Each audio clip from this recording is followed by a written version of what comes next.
একঘেয়েমি পেঁয়াজ রসুনের রান্না খেতে খেতে যখন মুখটা একদম কি বলবো খারাপ হয়ে যায় আর ভালো লাগে না বা এড়িয়ে যায়, যাই বলুন না কেন, তখন মনে হয় কি একটু পাতলা মাছের ঝোল খেলেই ভালো লাগবে।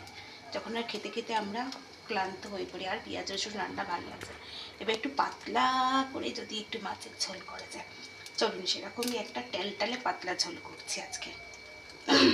আগে দিয়ে দিলাম একটু পাঁচফোড়ন, তারপরে আলু আর পেঁপে,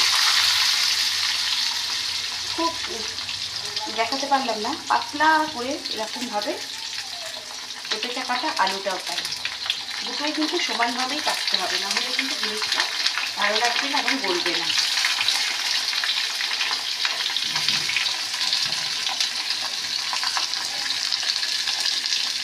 যখন আমরা খেতে খেতে আর ভালো লাগে না দুধ, কত আর পেঁয়াজ রসুনের খাবো, তখন এরকম একটা পাতলা করে একটা মাছের ঝোল থাকলে বেশ ভালো লাগে খেতে। কথা বলতে বলতে হলুদ আর নুনও দিয়ে দিলাম। এবার দেব কাঁচা লঙ্কা,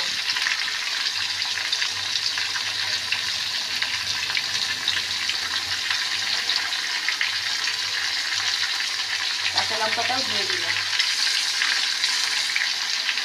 এবার দেবো টমেটো,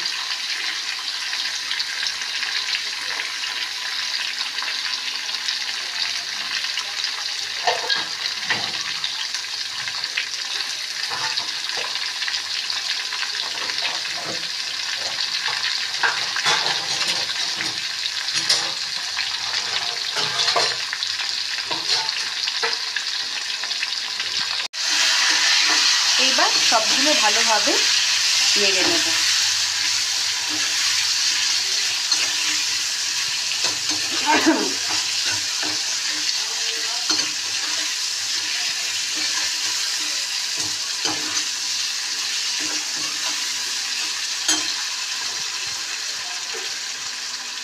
আলু, পেঁপে, টমেটো সব কিছু একদম ভালোভাবে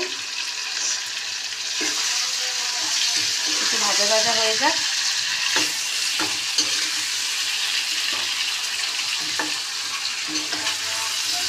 সাথে যদি একটু লেবু থাকে না, গন্ধরাজ লেবু, তাহলে একদম খাওয়াটা একদম জমে যায়।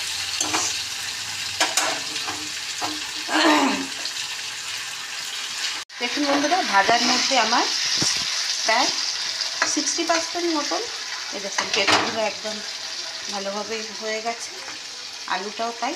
আর এবারে জল দিয়ে দেবো, আর 40% এর মধ্যেই হয়ে যায় জলের মধ্যে সিদ্ধ। এবার এর মধ্যে দিয়ে দেবো আমি তার আগেই ভেজে রেখেছিলাম মাছ, এই যে মাছগুলো এবার এর মধ্যে দিয়ে দিচ্ছি।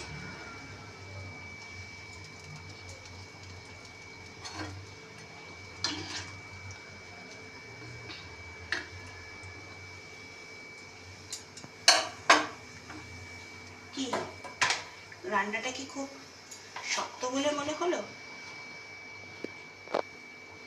এবার সাথে যদি একটু বাড়িতে ধনেপাতা থাকে এর উপর দিয়ে একটু ছড়িয়ে দিলে একদম গন্ধ।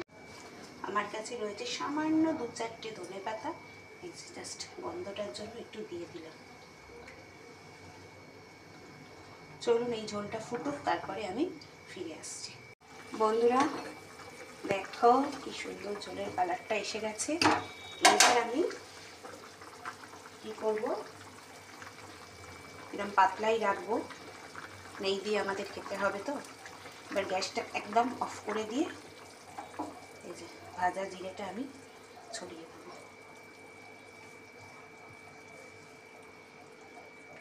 দেখো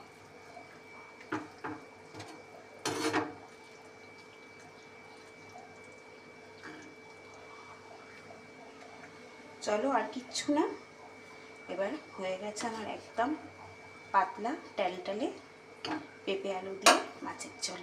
কেমন লাগলো অবশ্যই কমেন্ট করে জানিও, আর ভালো লাগলে অবশ্যই চ্যানেলটা সাবস্ক্রাইব করে দিও, আর লাইক কমেন্ট শেয়ার করে দিও। চলো আজকের মতন এখানে টাটা।